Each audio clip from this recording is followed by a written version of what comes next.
दीर्घ उत्तर ये भी। हाँ चले, हाँ क्या कह रही है, नहीं बोले थे, अच्छा कोई नहीं। हाँ तो द्विघात समीकरण का सेकंड सेक्शन 6 नंबर क्वेश्चन, ठीक है। आइए देखते हैं बारी बारी से।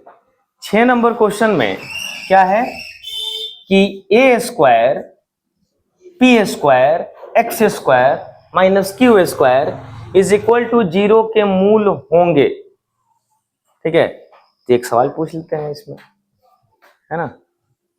चलिए,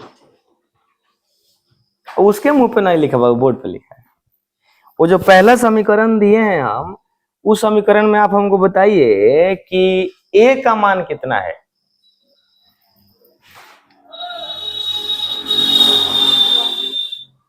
वन, ए का मान ए स्क्वायर। लड़के लोग हम कितने लोगों को पता है ए का मान?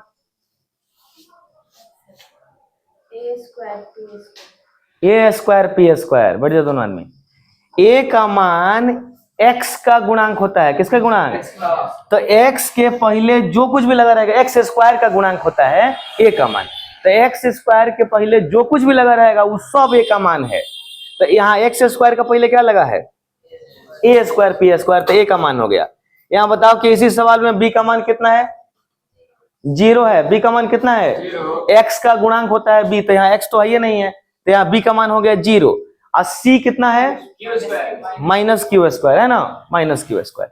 खैर, इसका अगर हम लोग को हल करना है, इस द्विघात समीकरण को हल करना है, तो ऐसा एक समीकरण आप लोग को हम शायद टेस्ट में किसी ने दिन तो दिए थे शायद, ऐसा करके एक्स स्क्वायर माइनस 18 बराबर 0 को हल करना था, ऐसा कुछ सवाल एक था, याद है? तो इस सवाल को कैसे हल किए थे हम लोग? एक्स स्क्वायर बराबर 18 और स्क्वायर रहने गया तो क्या चढ़ जाएगा? रूट, याद आ रहा है? रूट आएगा तो प्लस माइनस में स्प्लिट करके उसका आंसर डाल देंगे।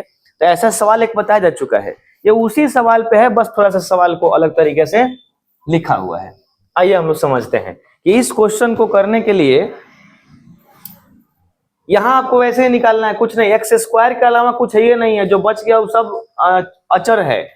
तो आप इस क्वेश्चन को जब करेंगे तो इसको करने के लिए सबसे पहले ये माइनस क्यू स्क्वायर को वो साइड भेजेंगे, तो प्लस क्यू स्क्वायर हो जाएगा। तो लिख लीजिए ए स्क्वायर पी स्क्वायर बराबर, ठीक है, यहाँ पे क्यू स्क्वायर। हम लोग को एक्स स्क्वायर का मान निकालना है, तो एक्स स्क्वायर रख लेंगे।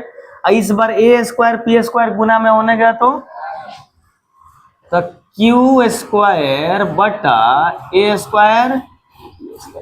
अच्छा देखो, हम इसलिए दिए ना, हो सकता है शॉर्ट टर्म में अगर तेज करना होगा, फास्ट बनाने के चक्कर में ये आंसर लोग लगा लेंगे, हाँ ये सही है। क्या ये सही है? माने ये तो आ गया ना एक्स स्क्वायर का वैल्यू, लेकिन ये सही नहीं है। हम लोग से क्या पूछ रहा है? मूल, और मूल एक्स स्क्वायर का मान नहीं होता है, एक्स का मान होता है, एक्स का। तो एक्स का मान अब निकालना है। यहाँ हम लोग पटाख से डाल के नहीं निकल जाएंगे, हाँ सर रात हो गया इतना। एक्स का मान नहीं आया है, एक्स स्क्वायर का मान है। अब स्क्वायर हटाएंगे, वो बगल क्या चढ़ जाएगा? रूट चढ़ जाएगा। तो एक्स बराबर रूट अंडर क्यू स्क्वायर बटा ए स्क्वायर पी स्क्वायर। अब यहां से बताइए क्यू स्क्वायर का रूट क्या होता है बाबू? क्यू स्क्वायर का रूट क्यू, ए स्क्वायर का रूट पी स्क्वायर का रूट पी। और रूट हट गया है तो प्लस माइनस। ऑप्शन नंबर बताइए, ऑप्शन नंबर कौन सा है? डी है। आई होप के बन जाएगा। सिर्फ एक्स को इधर रखेंगे, बाकी सबको उधर भेजते जाएंगे, हमारा आंसर आ जाएगा। अगला पे चलें। अगला क्वेश्चन हम लोग का 7 नंबर। यदि द्विघात समीकरण ये दिया हुआ है कि मूल वास्तविक एवं समान है, वास्तविक एवं समान है, तो आपको इसमें से बताना है उत्तर कौन सा होगा। तो वास्तविक एवं समान मूल होने के लिए विवेचक क्या होना चाहिए? बी स्क्वायर माइनस 4ac को क्या होना चाहिए? 0 के बराबर होना चाहिए। बी स्क्वायर, अच्छा ये हमारा ओरिजिनल फॉर्मूला है, ठीक है ना, ये फॉर्मूला हमारा ओरिजिनल है। कब का? जब द्विघात समीकरण ax square plus bx plus T के फॉर्मेट पर है। तो क्या हम लोग का यहाँ द्विघात समीकरण ax square plus bx plus T के फॉर्मेट पर है? नहीं है। नहीं है तो क्या करेंगे? यहाँ आप समझिए, आपको बताना है b का मान, तो वहां b का मान क्या है? ये समीकरण में b का मान क्या है? ए है तो ए का स्क्वायर हो जाएगा ए स्क्वायर, माइनस का चिन्ह डाल दो, 4 के जगह पर 4 डाल दो, ए का मान कितना है उसमें, ए का मान बी है, दिख रहा है ना, इसमें ए का मान कितना है बी है और सी का मान सी है, बराबर 0। Option number A square minus 4bc, D A square minus 4bc हो गया ना। ऑप्शन नंबर कौन सा हो गया। तो इस तरह का जब भी सवाल आएगा, ये 7 नंबर सवाल रहे तब, और चाहे ये 9 नंबर सवाल रहे तब, जब भी ये सवाल आएगा तो हमारे दिए गए द्विघात समीकरण पे आप फोकस करेंगे। द्विघात समीकरण दिया कौन सा है, उसमें ए का मान क्या है, बी का मान क्या है और सी का मान क्या है। ए बी और सी का मान आपको पता रहेगा तो आप बता देंगे। आइए यहां देखते हैं नेक्स्ट क्वेश्चन 8 नंबर। यदि द्विघात समीकरण यहां दिया है कि मूल बराबर हो तो पी का मान ज्ञात करना है। किसका मान ज्ञात करना है, मूल बराबर हो। अब मूल बराबर किस केस में होते हैं, जब उसका विवेचक 0 के बराबर होगा। तो इसका विवेचक मूल बराबर है तो बी स्क्वायर माइनस 4ac बराबर कितना होना चाहिए, बी का मान बताइए इसमें 4, तो 4 का स्क्वायर हो गया माइनस 4 गुने ए का मान कितना है पी है, और सी का मान कितना है, सी का मान 3 है, बराबर हो गया 0। हाई हो गया 4 चौक 16, 16 माइनस 4 तिहाई 12 पी। कोई दिक्कत है यहाँ पे, बराबर 0। अब देखिए यहाँ पी का मान आपको फाइंड आउट करना है, तो 16 प्लस में होने गया तो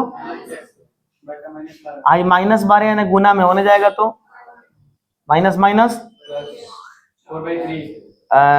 4 से कटाएंगे 4 चौक 16, 4 से कटाएंगे 4 तिहाई, पी का मान कितना आ गया, ऑप्शन नंबर 4/3 हो गया, ऑप्शन नंबर बी। ठीक है ना, बी स्क्वायर माइनस 4ac को 0 के बराबर करके वो निकाल लेंगे। ऑप्शन नंबर हो गया हम लोग का बी।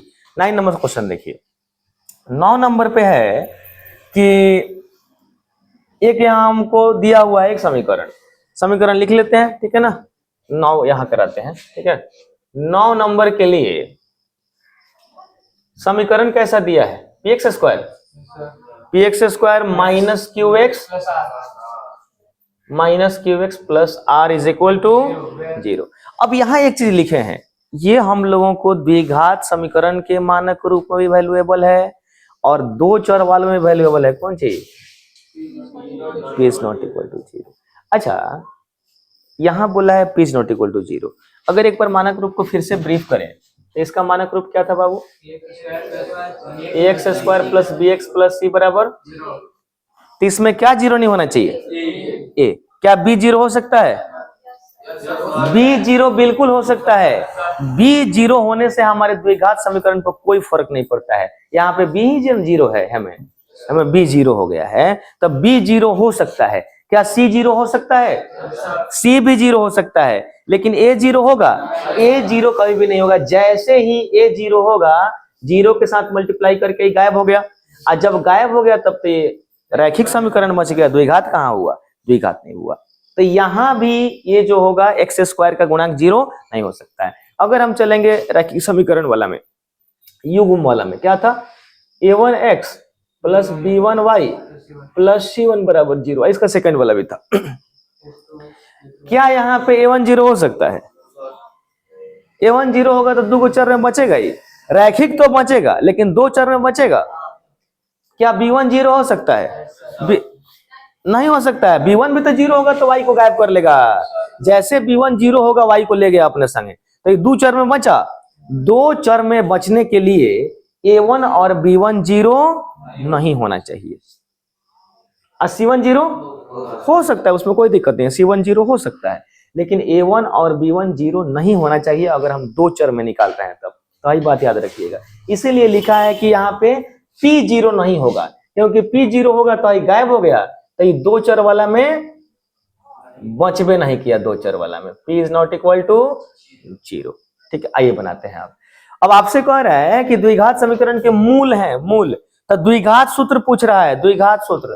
तो आप बताइए कि इसमें इसके आधार पर, ये मान लीजिए हटा देते हैं, तो इसके आधार पर द्विघात सूत्र क्या था, minus B plus minus B square minus by 2a। अब आइए रखते हैं यहाँ पे माइनस का माइनस माइनस का फॉर्मूला का माइनस हो गया।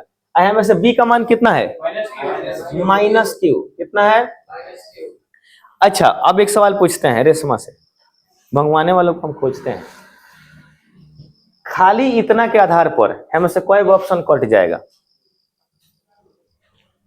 कुछ नहीं लिखा है, बनाए नहीं है, खाली इतना लिखे हैं माइनस माइनस क्यू। तो इसमें से कोई ऑप्शन कट गया, कौन कौन सा? चोर। सीडी कट गया। माने अगर सिर्फ हम लोग इतना लिखे तो सीडी तो यहीं पे गायब हो गया। अब खाली हम लोग को छाटना है ए और बी में। ठीक है, कैसे गायब हो गया CD? Minus minus plus Q, मतलब क्यू हमेशा कथी में रहेगा, हाई क्यू माइनस में, हाई क्यू माइनस में, तो ये दोनों ऑप्शन में तो ऐसे ही कट गया। अब खाली खोजना है ए और बी में। तो अभी देखिए minus B plus minus root under B square, तो बी कितना बाबू? माइनस क्यू का स्क्वायर माइनस 4 गुना ए का मान पी गुना सी का मान आर। कोई दिक्कत? नीचे हो जाएगा हाई, देख लो हाई क्या हो गया, क्यू हो गया plus minus root under q square. बताओ option number a plus q plus minus root under q square minus 4 p r by 2p। Option number कौन सा हो गया? उसको बना दिए हम लोग, उस फॉर्मेट पे रख के, वो 9 का सोल्यूशन हो गया। आइए इसका देखते हैं कि अगर 10 नंबर क्वेश्चन में है द्विघात समीकरण का मूल 2 को दिया है, मैंने अल्फा बीटा दिया है, -5 और -1, तो द्विघात समीकरण क्या होगा? अगर मूल यहाँ दिया हुआ है -5 और -1, तो द्विघात समीकरण क्या होगा? ये काम हम लोग को यहाँ करना है। आइए इसके लिए एक फॉर्मूला बताया गया था आप लोग को। कौन सा फॉर्मूला? द्विघात समीकरण का था x square minus alpha plus beta into x plus alpha into बराबर कर देंगे 0 के। ठीक है ना? तो एक्स स्क्वायर का माइनस का, अब अल्फा प्लस बीटा लगाना है। अल्फा प्लस बीटा, ध्यान से देखिए, अल्फा प्लस बीटा, और दोनों को जोड़ेंगे तो कितना आ गया? -6, -5 गो और -1 गो, कितना हुआ? -6 गो। तो कोष्टवा में आ गया -6 इंटू एक्स अब प्लस अल्फा इंटू बीटा। तो -5 का गुना -1 से करेंगे तो माइनस माइनस कैंसिल हो गया, 5 एकम 5 हो गया, बराबर हो गया 0। एक्स स्क्वायर का एक्स स्क्वायर हो गया minus minus plus 6x plus 5 बराबर 0। ऑप्शन नंबर कौन सा है?